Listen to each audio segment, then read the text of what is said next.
बरं हो का, ही दिसतंय का, ही तेल चटणी आणि ही 4 कणसं, तुमच्या तोंडाला पाणी सुटणार भावांनो. तुम्ही हो चान्स मिस केला. असू द्या, कधी जर आला आमच्या भागात तर अवश्य फोन करा. 100% तुमच्यासाठी ही रेसिपी आपण करू भावांनो बरं का. बघा आता मित्रांनो, जाळ फुकून फुकून वैताग आला बघा, घामाघूम झालो. काय काम दादा नव्हता, म्हणलं चला मकाची कणसं तरी भाजू.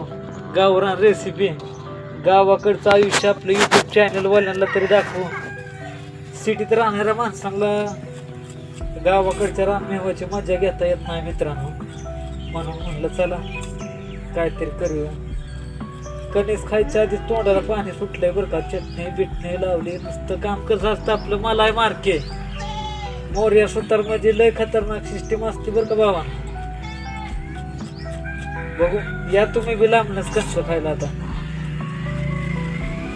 ही जर मजा घ्यायची असली का ना भावांनो, आता शहरात मकाची कणसं एकाच भेटते ते 50-60 रुपयाला एक कणीस भेटत असेल. पण स्वतः चुलीवर कणसं भाजणं आणि एकात घेऊन खाणं ह्याच्यात लय फरक. आपण गावाकडे किती बी खाऊ शकतो दिल खोलके. बघू तरी कसं लागतं. एक नंबर लागतंय बरं का, मला मार्के. या कणसं खायला मग.